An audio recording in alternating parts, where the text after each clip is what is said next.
एक बार की बात है, एक गुरु अपने कुछ शिष्यों के साथ पैदल यात्रा पर थे।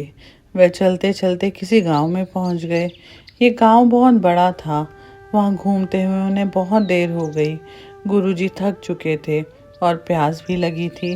तो उन्होंने अपने एक शिष्य से कहा कि हम इसी गांव में कुछ देर रुकते हैं, तुम मेरे लिए पानी ले आओ।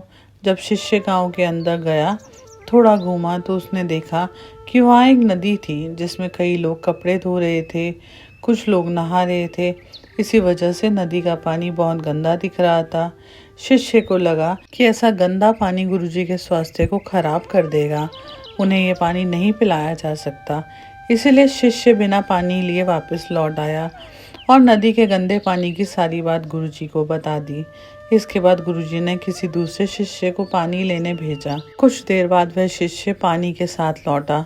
गुरुजी ने इस दूसरे शिष्य से पूछा कि नदी का पानी तो गंदा था, फिर तुम पानी कहाँ से लाए? शिष्य बोला, गुरुजी, नदी का पानी वास्तव में बहुत गंदा था, लेकिन लोगों के नदी से चले जाने के बाद मैंने कुछ देर इंतजार किया और कुछ देर बाद नदी में मिट्टी नीचे बैठ गई और साफ पानी ऊपर आ गया। उसके बाद मैं उसी नदी से आपके लिए पानी भर लाया। गुरुजी ये सुनकर प्रसन्न हो गए और बाकी शिष्यों को सीख दी। हमारा जीवन भी इसी नदी के पानी की तरह है।